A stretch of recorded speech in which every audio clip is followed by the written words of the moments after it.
Hey guys, welcome back to Fantasy Hub. Today's story is one of my favorites. I wasn't used to losing. Not on the court, not in life, not anywhere that mattered. Grace Matthews doesn't lose, that's what everyone said. That's what I believed. But sitting in that greasy diner booth at 2 a.m., ice pack melting into my fries, shoulder screaming like a banshee every time I breathed, I felt like the biggest loser in the world. The injury had happened 3 days earlier during the semifinals. One wrong move, one aggressive serve, and suddenly my career was hanging by a thread. My shoulder felt like someone had taken a crowbar to it, and every doctor I'd seen just shook. Their head and muttered about extensive damage and possible surgery. That's when she walked in, rotator cuff. I looked up, and I swear my heart stopped. Standing there was this woman messy bun, barely holding together, scrubs that had seen better days, but a smirk that could light up the entire diner. She had these eyes, green like sea glass, and they were looking at me with a mixture of professional interest and something else I couldn't quite place. What gave it away? I grunted, trying to play it cool despite the fact that I probably looked like I'd been hit by a truck. She slid into the booth across from me without invitation, which should have annoyed me. Instead, it made my pulse quicken, the way you're wincing every time you reach for your coffee. She nudged the mug closer to me, and when our fingers brushed, I felt this electric shock run up my arm. Not the painful kind, the kind that made me want to reach for her hand again. "I'm Bridget," she said, extending that same hand. "Bridget Lowell, physical therapist." "Grace," I managed, shaking her hand and trying not to show how much that simple movement hurt. "Grace Matthews." Her eyes widened slightly. "The tennis player? I saw you at Wimbledon last year. You were incredible." "Yeah, well, that was before this." I gestured to my shoulder with my good arm. Now I can barely lift a coffee cup without wanting to cry. Bridget's expression softened and she leaned forward. "Can I take a look?" I should have said no.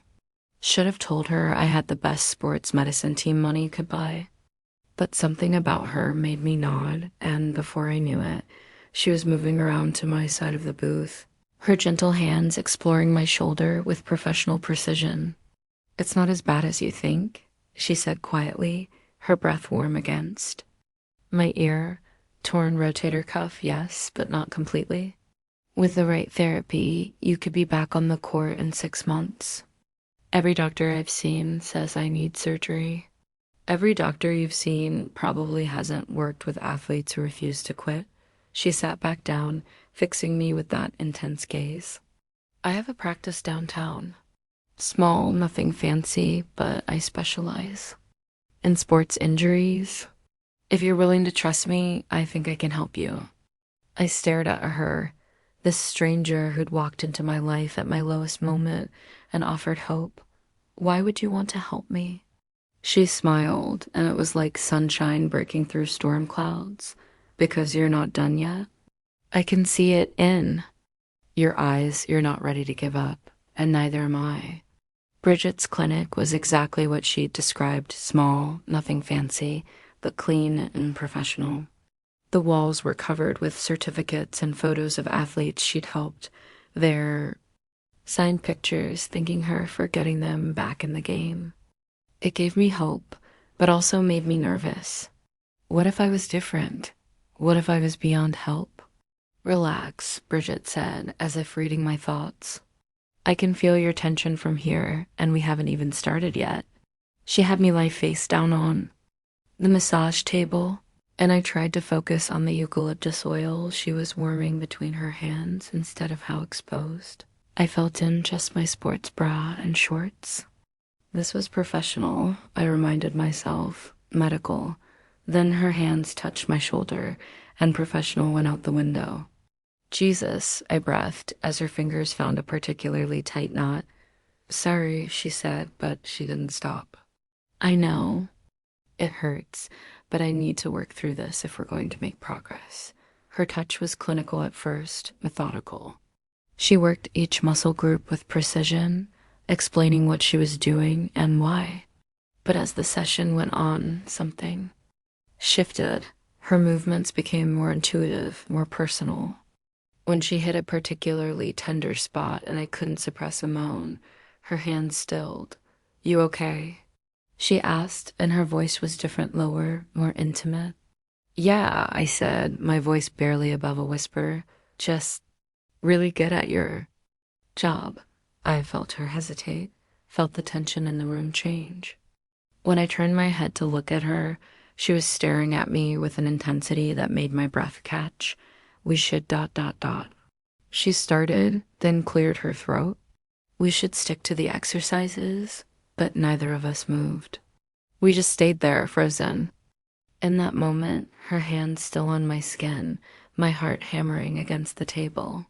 "Grace," she said softly, and the way she said my name made something inside me crack open. "Yeah, this is important, your recovery." We can't." "I know," I said, even though I didn't want to know. Even though I wanted to flip over and kiss her right there on that table. "I know." She pulled her hands away, and the loss of contact felt like a physical ache. "Let's work on some range of motion exercises," she said, her professional mask sliding back into place. But I'd seen what was underneath it. And I knew she'd seen something in me too, over the next few weeks. I found myself looking forward to our sessions with an intensity that had nothing to do with my shoulder. Don't get me wrong, Bridget was brilliant at her job. My range of motion was improving daily, and the constant pain was fading to a manageable ache, but it was more than that. It was the way she remembered that I liked my coffee black and always had a cup waiting when I arrived. It was how she'd ask about my day, really listen to my answers, and share stories about her own life in return. It was the small touches, her hand on my back when she guided me through an exercise, her fingers checking my pulse, the way she'd absently brush hair from my face when I was concentrating. I learned that she'd grown up in a small town in Ohio, that she'd wanted to be a dancer until a knee injury ended that dream and led her to physical therapy. I learned that she had a sister named Sarah who was 5 years younger and studying to be a teacher. I learned that she was passionate about helping people, that she worked too many hours for too little pay, and that she had a laugh that could make me forget every problem I'd ever had. "You're making incredible progress," she said one afternoon, watching me complete a series of exercises that would have been impossible a month earlier. "I have a good teacher," I said, and she blushed in that way that made my heart skip. "Grace, She started to say something, then stopped. "How's your pain level today?" It was a deflection, but I played along. "Maybe a 3 out of 10. Better than it's been in months?" "That's wonderful. I think we can start incorporating some light resistance training next week." "Does that mean I'll be able to play again?" She smiled, and it was radiant. "I think you'll be able to do anything you set your mind to." The way she said it, the way she looked at me when she said it, it felt like she was talking about more than just tennis, and maybe she was. That evening, as I was leaving, she walked me to the door like she always did. But this time, when I turned to say goodbye, she was standing closer than usual. Close enough that I could smell her perfume, see the flecks of gold in her green eyes. "Grace," she said, and her voice was barely above a whisper. "Yeah, I'm glad you came in that night to the diner." "Me too," I said, and meant it with every fiber of my being. She reached up and touched my cheek, just for a moment, and then stepped back. "I'll see you Thursday." "You'll see me Thursday?" I confirmed, and walked out into the night, feeling like I was floating. The call came at 3 a.m. on a Tuesday. I was deep in sleep, dreaming about tennis and green eyes, when my phone rang. I almost didn't answer who calls at 3 a.m. with good news, but something made me reach for it. "Grace?" Bridget's voice was shaky, broken. "I'm sorry to call so late, but What's wrong?" I was instantly awake, sitting up in bed. But Sarah, my sister, she's in the hospital. They found something. A tumor. And the doctors say, double quotes, her voice cracked. They say it's bad. My heart sank. I'd heard so much about Sarah over the past few months. Her graduate studies, her boyfriend, her dreams of teaching elementary school. Bridget adored her sister. And I knew this was destroying her. I'm coming, I said, already reaching for my clothes. No, Grace, you don't have to. I'm coming. Which hospital? 3 hours later, I found Bridget in the ICU waiting room, clutching a cup of coffee that had long since gone cold. She looked smaller somehow, diminished by grief and fear. When she saw me, she broke down completely. They say it's aggressive, she said between sobs. Stage 4. There's this experimental treatment, but it's not covered by insurance and I can't afford ... She looked up at me with desperate eyes. I don't know what to do, Grace. I can't lose her. I held her while she cried, feeling helpless and angry and heartbroken all at once. Sarah was only 23.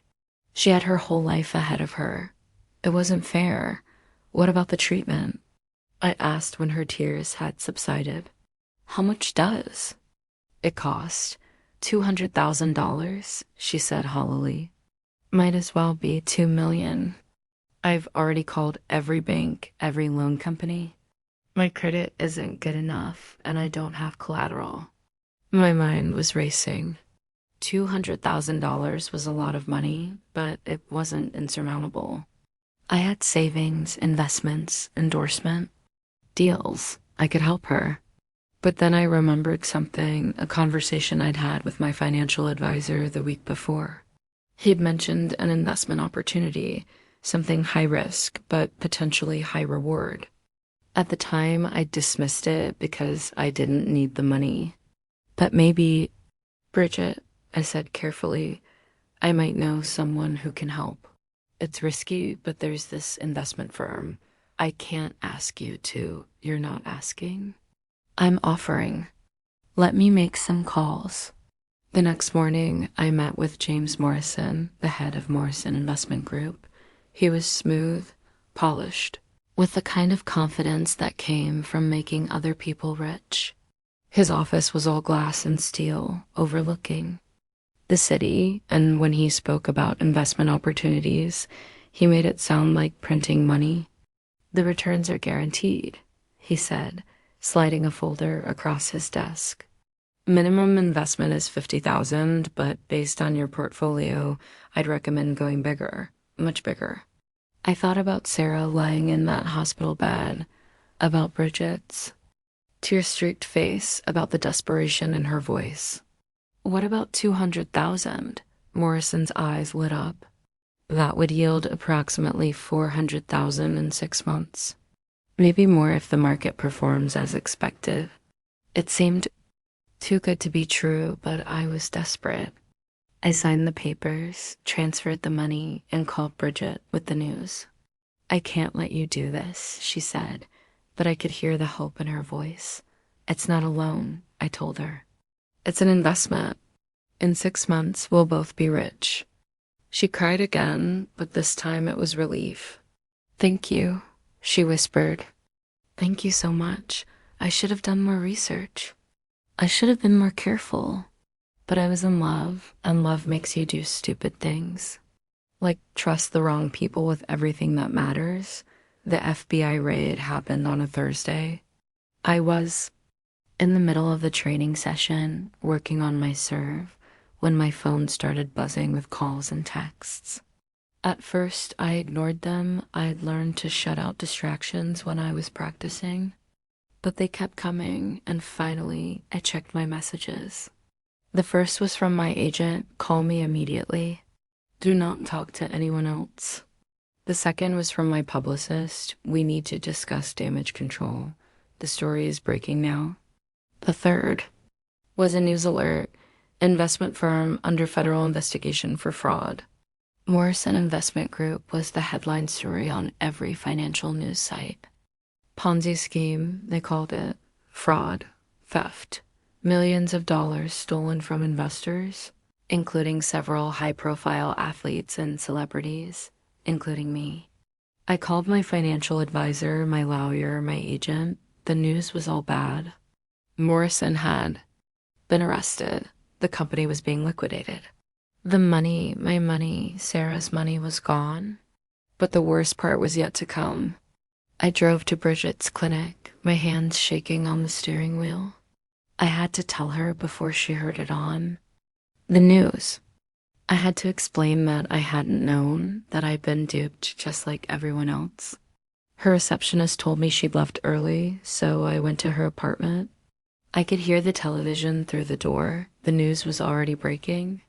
When she opened the door, her face was pale, her eyes red from crying. "Did you know?" she asked without preamble. "Bridget, did you know?"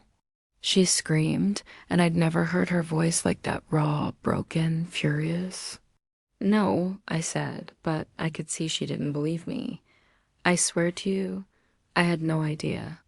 I thought it was legitimate. I thought, you thought what? That you could just throw money at my problems and everything would be fine. I was trying to help." "Help?" She laughed bitterly. "You've destroyed everything. That money was supposed to save my sister. Now she's going to die because I what?" I stepped closer, my own anger flaring. "Because I tried to help someone I care about. Because you're reckless. Because you think money can solve everything. Because she stopped, her voice breaking. Because I was stupid enough to trust you." The words hit me like a physical blow. I reached for her, but she stepped back. "Don't," she said. "Just don't. Bridget, please. We can figure this out. There has to be another way. There is no other way. The treatment starts next week, or it's too late. And thanks to you, I don't have the money." She was right, and we both knew it. I tried to be the hero, and instead, I made everything worse. "I'm sorry," I whispered. "I'm so sorry." She looked at me for a long moment, and I saw the exact instant her heart broke. "So am I," she said, and closed the door in my face. For 3 days, I didn't hear from Bridget. I called, I texted, I even went to her clinic, but she wasn't there. Her receptionist said she was taking time off for a family emergency, which was technically true, but felt like a knife in my chest. I spent those 3 days trying to find another solution. I called everyone I knew, explored every option, even considered liquidating my entire investment portfolio. But nothing could raise $200,000 in time. On the 4th day, I was walking past Morrison's office building when I saw her, Bridget. She was walking out of the elevator, looking like she hadn't slept in days. But she was carrying something in an envelope, thick with what looked like checks. My blood ran cold. I followed her at a distance, watching as she got into her car. She drove to the hospital, and I sat in the parking lot, trying to process what I'd seen. There was only one reason she would have been in Morrison's building. Only one way she could have gotten money. She'd gone to Morrison directly. The thought made me sick. Morrison was a criminal, a predator who had built his fortune on other people's suffering. But he was also still out on bail, still had assets that hadn't been frozen by the government. And if someone was desperate enough, willing to pay his price, I waited until she came out of the hospital, then followed her home. This time, when she opened the door, I didn't wait for an invitation. "You went to him?" I said, pushing past her into the apartment. She didn't deny it. "I had to." "Bridget, do you have any idea what you've done? What he could want from you?" "I know exactly what I've done," she said, her voice steady despite the tears streaming down her face. "I've saved my sister's life. At what cost?" She laughed bitterly. "What do you care? You're the one who got us into this mess. So you decided to make it worse?" "I decided to fix it. Morrison offered me a loan. Private, off the books. The treatment is starting tomorrow." "And what does he want in return?" Her silence was answer enough. Bridget, no. Whatever he asked for, whatever you agreed to, it doesn't matter, she said. Sarah gets the treatment. That's all that matters. I stared at her, this woman I'd fallen in love with, and saw the depth of her sacrifice. She'd made a deal with the devil to save her sister, and it was my fault. She'd had to make that choice. I'm going to fix this, I said. There's nothing to fix. It's done. No, it's not. I'm going to find a way to pay him back, to get you out of this. She looked at me with something that might have been pity. You still don't get it, do you? This isn't about money anymore. It's about consequences. And some things can't be fixed. I couldn't let it stand. Whatever arrangement Bridget had made with Morrison, I was going to find a way to break it. I hired a private investigator, called in favors from every contact I had in the financial world, and started putting together a plan. Morrison might be a criminal, but he was also a businessman. Everything had a price, and I was going to find his. It took 2 weeks, but I finally got a meeting with him. His office was exactly as I remembered, cold, impersonal, designed to intimidate, but I wasn't intimidated anymore. I was furious. Miss Matthews, he said, not getting up from behind his desk. I have to say, I'm surprised to see you here. I thought you'd learned your lesson about trusting people with your money. I want to discuss Bridget Lowell, I said, cutting straight to the point. Ah, the lovely Miss Lowell. Yes, we've come to a mutually beneficial arrangement. I provide the funding for her sister's treatment, and she provides ... certain services. The way he said it made my skin crawl. What kind of services? That's between Miss Lowell and me, but I will say she's been very accommodating. I wanted to vault over the desk and strangle him. Instead, I kept my voice level. How much to break the contract? Oh, you misunderstand. There is no contract. This is a gentleman's agreement based on trust and mutual respect. Bullshit. Name your price. Morrison leaned back in his chair, studying me. You know, I've been following your career for years. Such a shame about the injury. And the lost endorsements and the failed investments. I imagine you're not quite as liquid as you once were. I have assets that are tied up in legal proceedings, from what I understand. The government is very thorough when it comes to recovering fraudulent gains. He was right, and we both knew it. Most of my money was frozen pending the investigation into Morrison's scheme. I had enough to live on, but not enough to buy Bridget's freedom. What do you want? I asked. I want you to understand something, Miss Matthews. Miss Lowell came to me. She begged me to help her sister, and I, being a compassionate man, agreed. If you interfere with our arrangement, her sister dies. It's that simple. You're a monster. I'm a businessman, and business is very good. I left his office feeling defeated. There had to be another way, but I couldn't see it. Morrison held all the cards, and he knew it. 3 months passed. Sarah's treatment was going well better than expected, according to the doctors. The tumor was shrinking, and there was talk of remission. It should have been good news, but I knew what it was costing Bridget. I'd tried to stay away, to give her space, but I couldn't stop thinking about her, about the sacrifice she'd made, about the way she'd looked at me that last night like I was a stranger. I was walking past the hospital when I saw her coming out. She looked tired, older somehow, but there was something else in her face, relief, maybe even hope. Sarah's responding well, she said when she saw me. It was the first time we'd spoken in months. I heard. That's wonderful. The doctors think she'll make a full recovery. Bridget, that's amazing. I'm so happy for you. She nodded, but there was no joy in her expression. I have to go. James is waiting. James, Morrison's first name. The casual way she said it made my stomach turn. Bridget, wait. I caught her arm. You don't have to do this anymore. Sarah's getting better. You can end this. It doesn't work that way, she said, pulling away from me. You don't understand the arrangement. Then explain it to me. She looked around the parking lot, then back at me.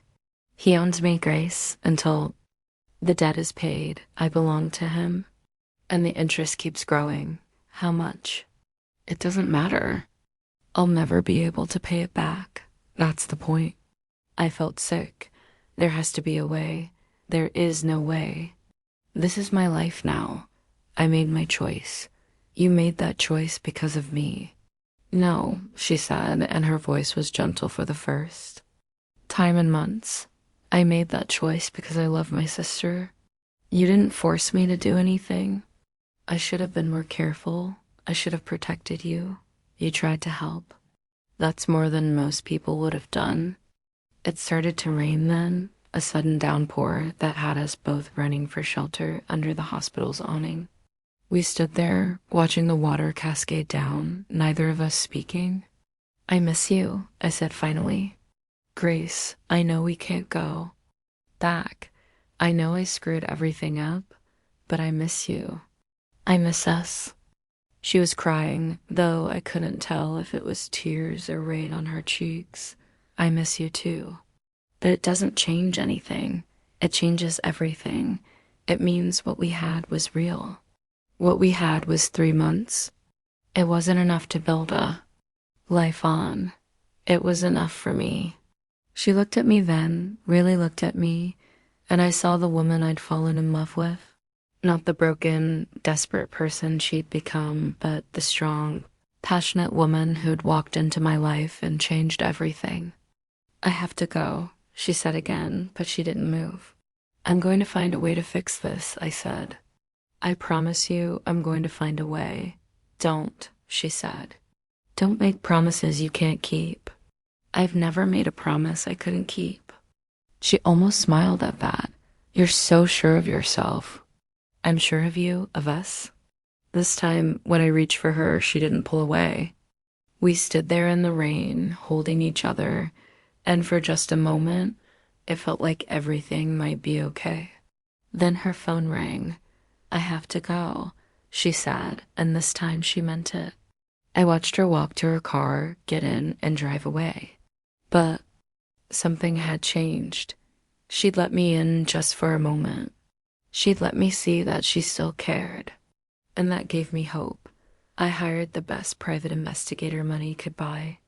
Rebecca Chen had a reputation for finding things that didn't want to be found, for uncovering secrets that powerful people wanted to keep buried. If anyone could find a way to bring down Morrison, it was her. He's clever, she told me over coffee 2 weeks later. Everything he does is technically legal, even if it's morally reprehensible. But everyone has secrets, Miss Matthews.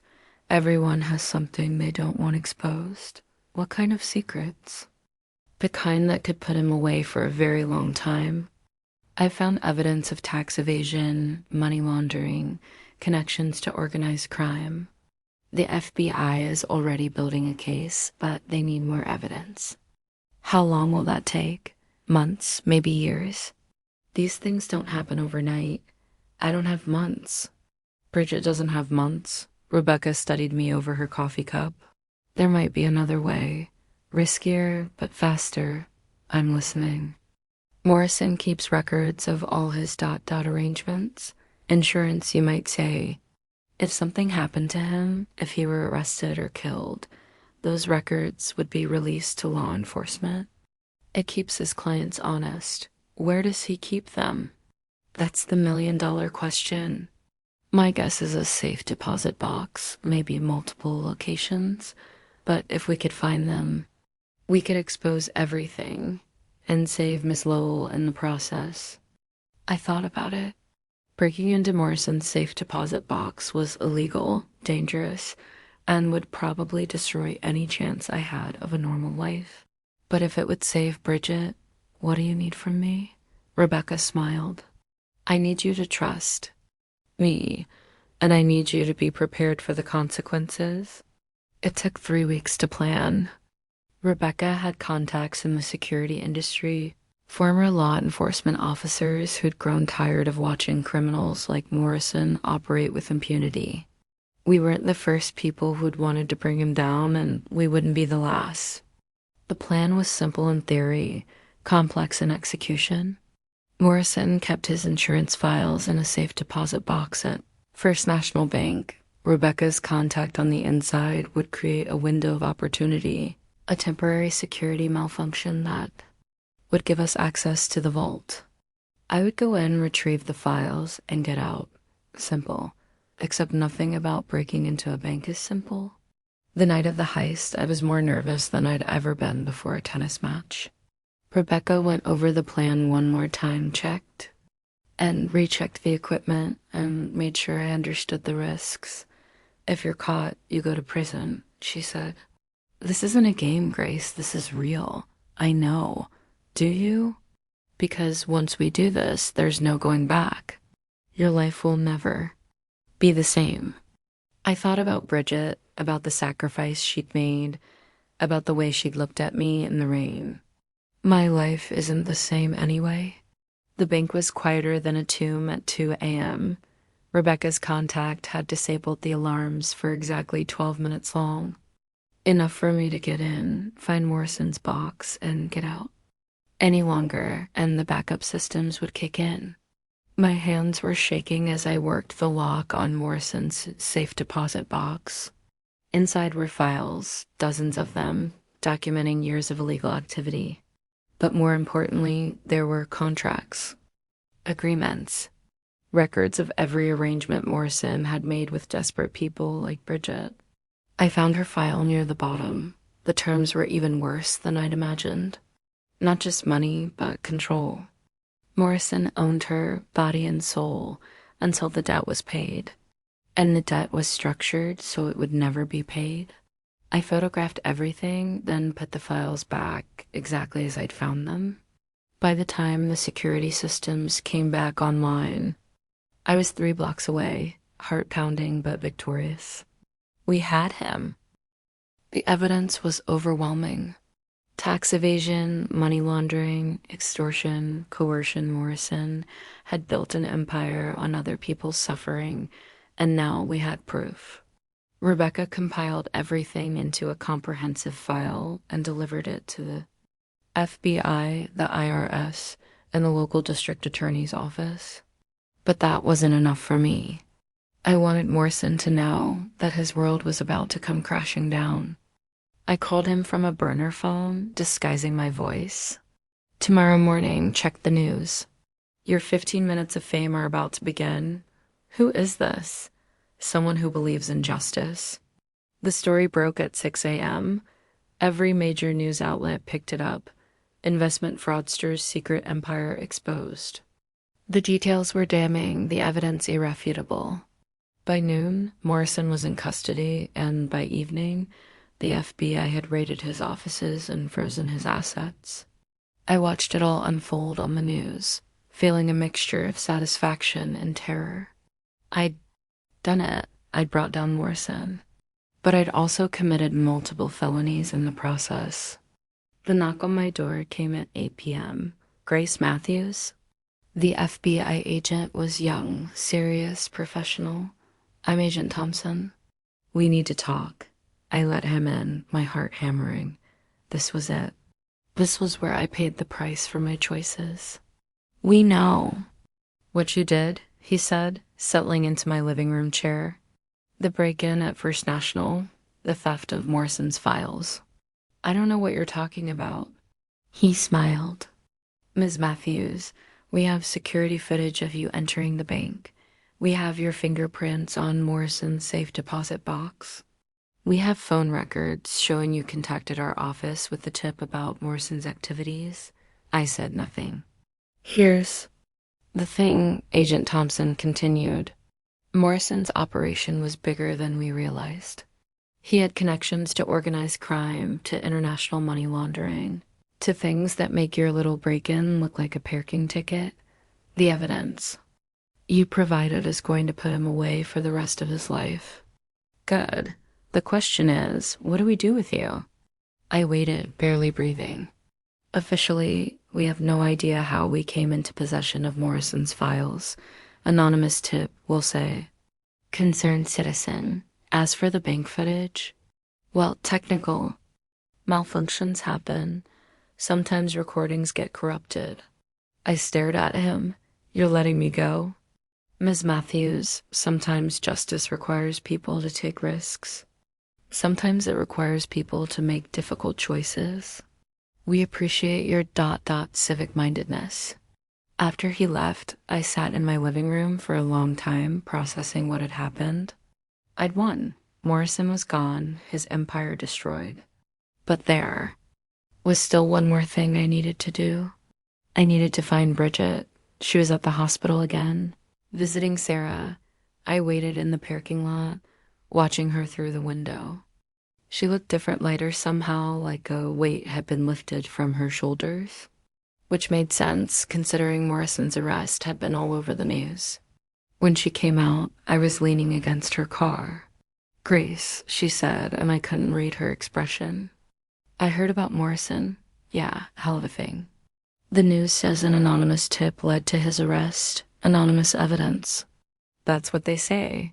She studied my face. You did this. I don't know what you mean, Grace. She stepped closer. You took down Morrison. You saved me. I heard his contracts were declared illegal. All his debts voided.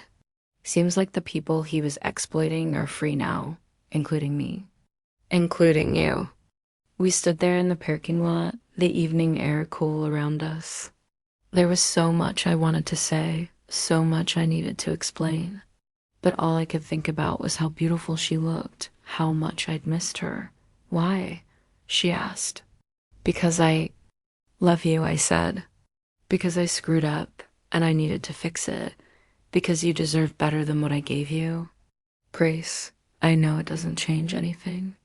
I know it doesn't erase what happened. But I needed you to know that I would do anything for you, anything. She was crying again, but this time it was different. This time it was relief, gratitude, maybe even love. You could have gone to prison, she said. It would have been worth it. Don't say that. It's true. You're worth everything to me. She reached up and touched my face, the same gentle touch I remembered from our first session together. But this time, there was no professional distance. This time, it was just us. I never stopped loving you, she whispered. Even when I hated you, even when I blamed you for everything that went wrong, I never stopped loving you. Then give us another chance, I said. Please let me prove to you that I can be better.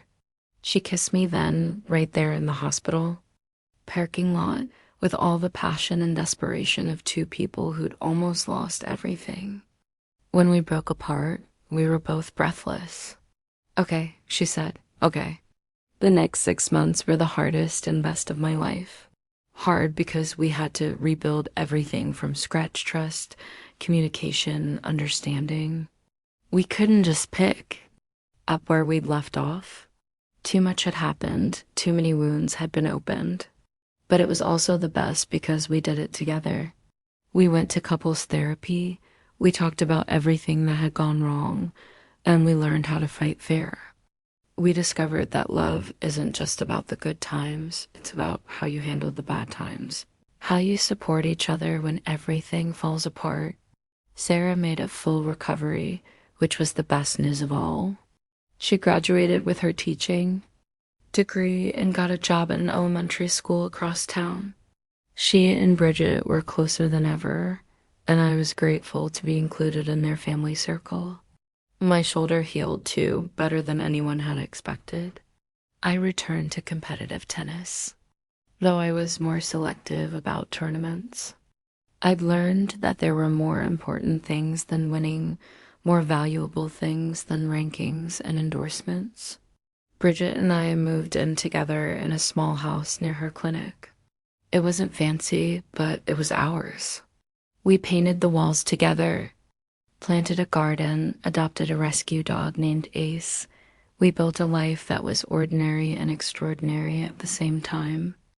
Do you ever regret it? She asked me one evening as we sat on our back porch, watching the sunset. Regret what? Everything. The investigation, the risk you took, giving up your old life. I thought about it. My old life had been about individual achievement, about proving I was the best. This life was about us, about building something together. No, I said. I don't regret any of it. Do you? I regret that we had to go through all that pain to get here. But I don't regret where we ended up. Where's that? She smiled and took my hand. Home.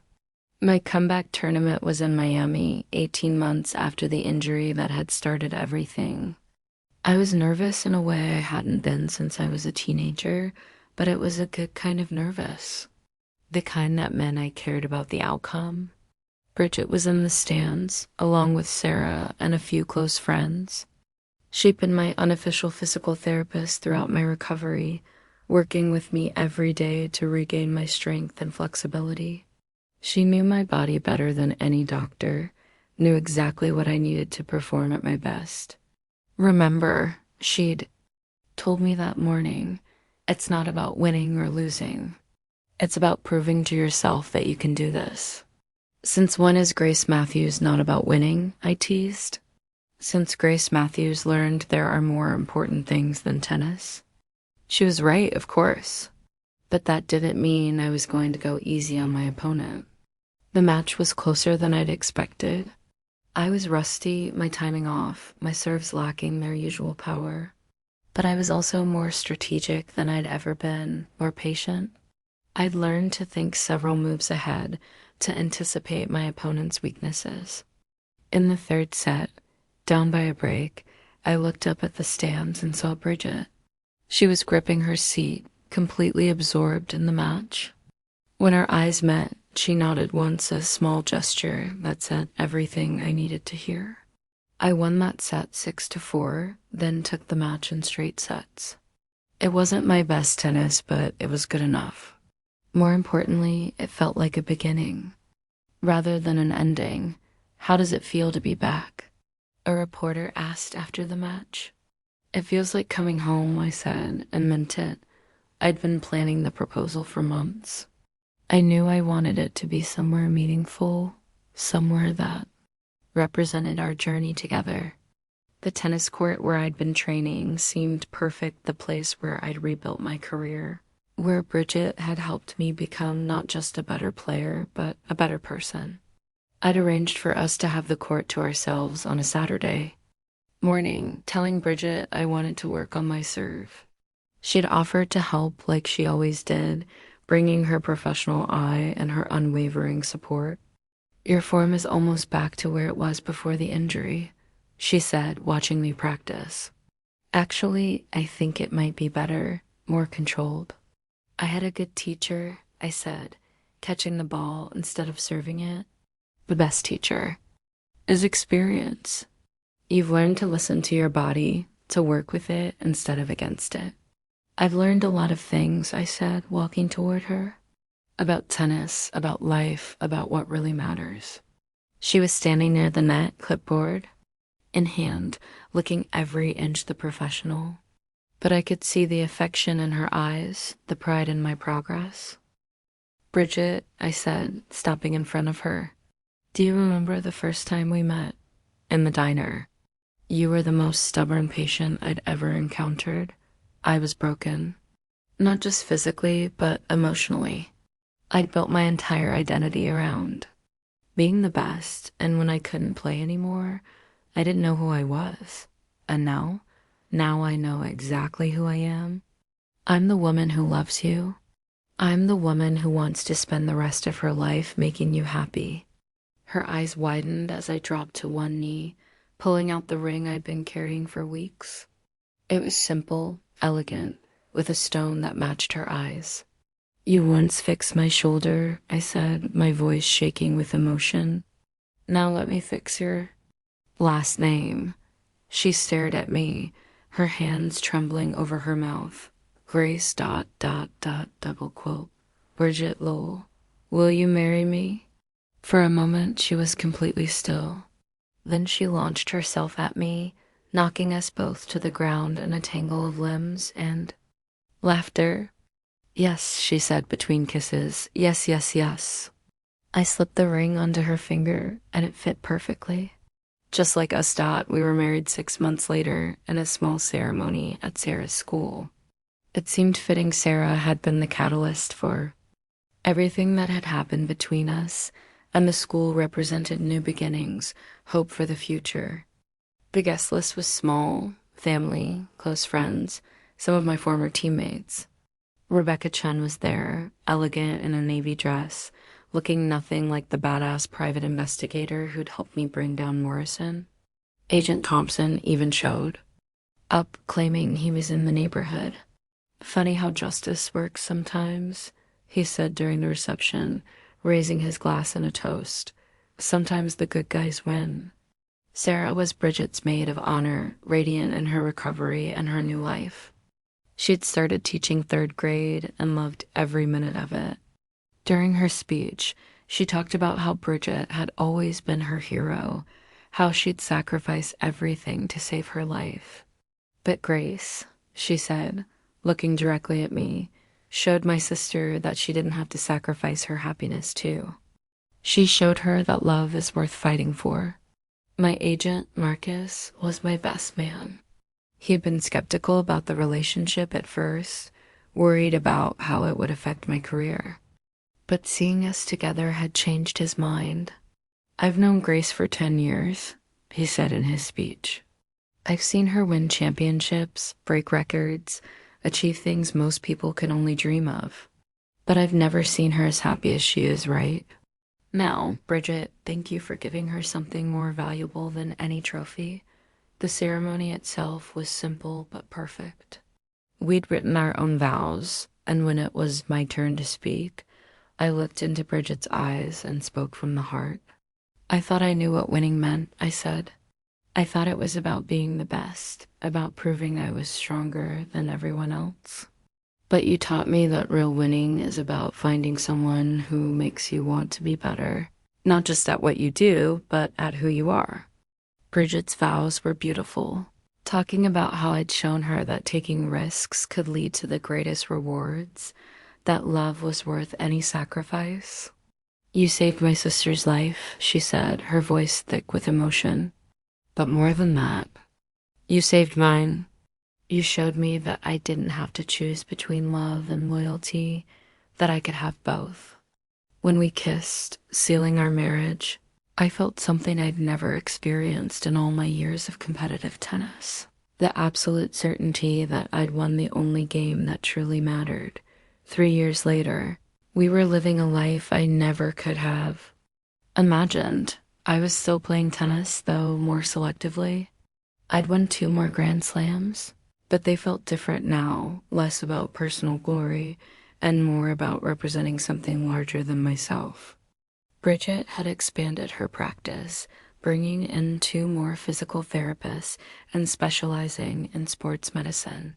She'd become one of the most sought-after therapists in the country, known for her innovative techniques and her ability to help athletes return from career-threatening injuries.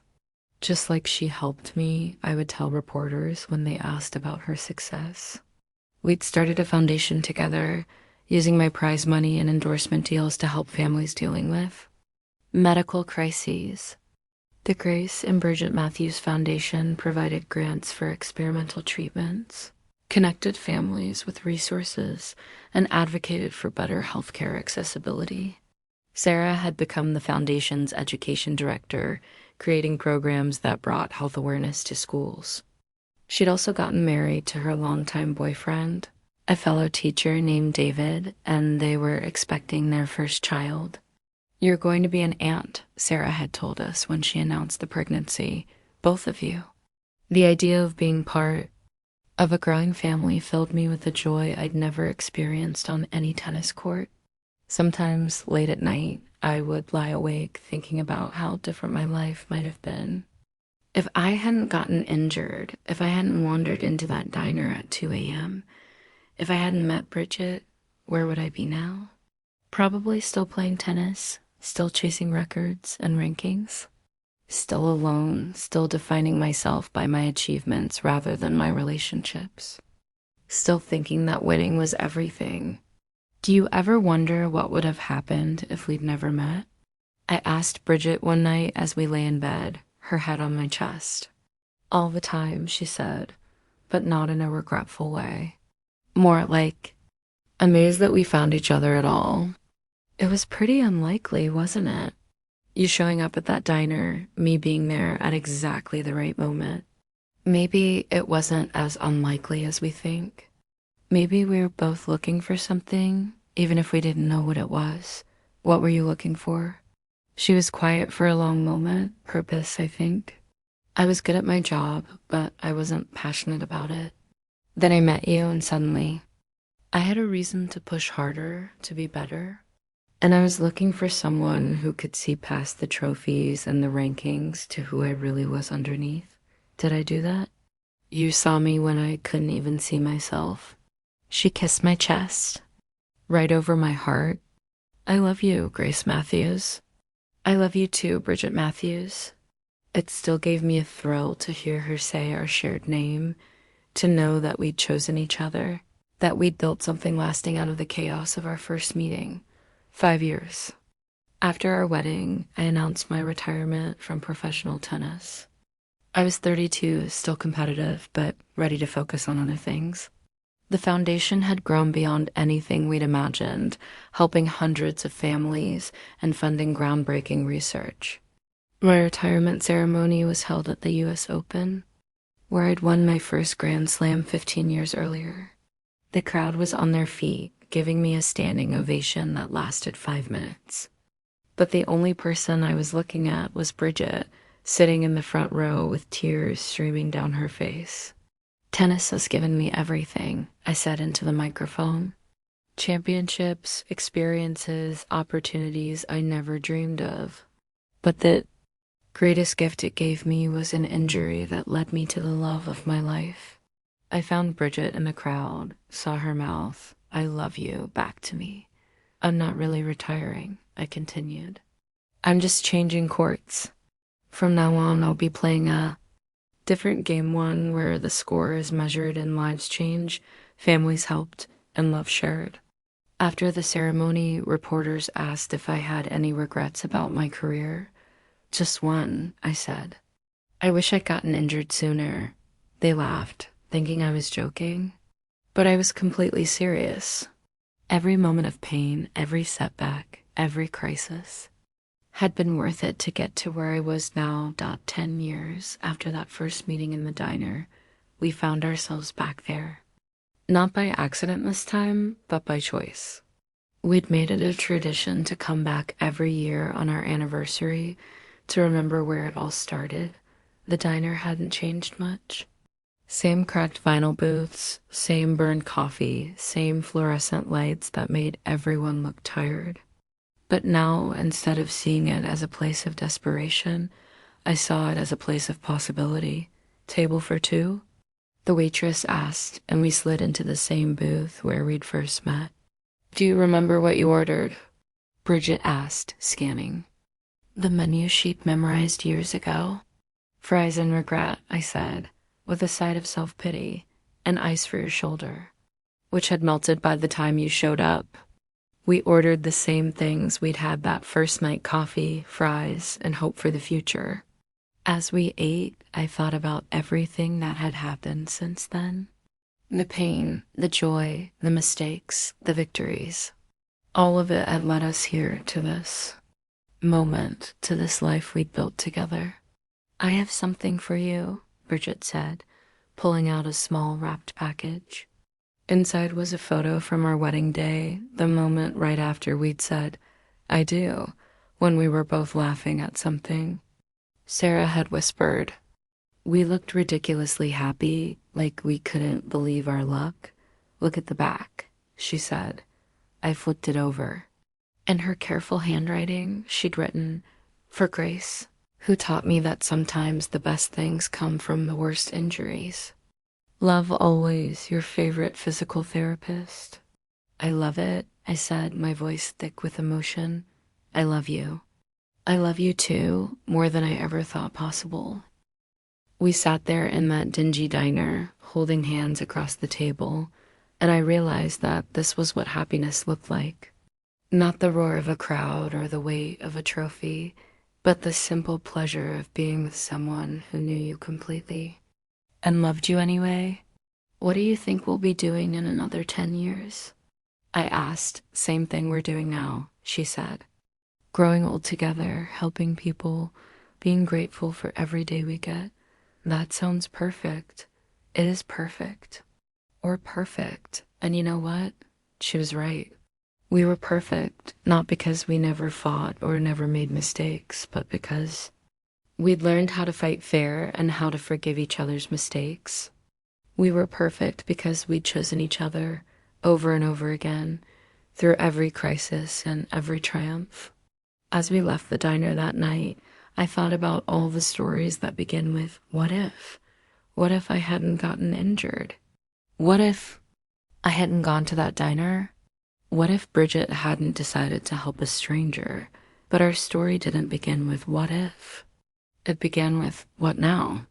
And that made all the difference. Today, as I sit in my office at the foundation, looking at photos of the families we've helped and the lives we've changed, I can honestly say that losing was the best thing that ever happened to me. Not losing tennis matches, I'd had plenty of those over the years. But losing the person, I thought I was the identity I'd built around being the best at everything. When I lost that, I found something better. I found Bridget. I found love. I found a purpose bigger than myself and a legacy that would outlast any tennis record. The foundation has helped over 1,000 families now.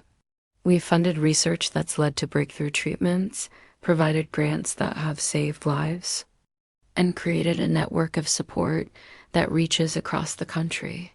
But more than that, we've shown people that they're not alone in their struggles, that there are others who understand what they're going through. Sarah's son, Tommy, is 5 now and calls us Aunt Grace and Aunt Bridget. He's already showing an interest in tennis, and I've promised to teach him when he's ready. But I'll also teach him what I learned, that winning isn't everything, that the best victories are the ones you share with the people you love. Bridget still works with athletes, helping them recover from injuries and return to their sports. But she also trains other therapists, sharing her techniques and her philosophy. She's written a book about sports medicine, and she's been asked to speak at conferences around the world. You're famous now, I tease her sometimes. I'm married to a famous person, she corrects. There's a difference, but she's wrong. She's famous in her own right, known for her skill, her compassion, and her ability to see potential in broken things. Just like she saw potential in me. We still go to that diner every year, still order the same things, still marvel at how far we've come. And every time I'm reminded that the best love stories don't start with once upon a time. They start with, I was at my lowest point, and then ... double quotes, and then everything changed. And then I found you. And then I learned that sometimes the end of one story is just the beginning of another. So that's my story. The story of how I met the love of my life in a diner at 2 a.m., how I almost lost her to my own mistakes, and how we built something beautiful out of the wreckage of our separate lives. It's a story about tennis and physical therapy, about injury and healing, about crime and justice. But mostly, it's a story about love, the kind that survives betrayal, that grows stronger through adversity, that transforms two broken people into something whole. I used to think that winning was about beating your opponent, about proving you were the best.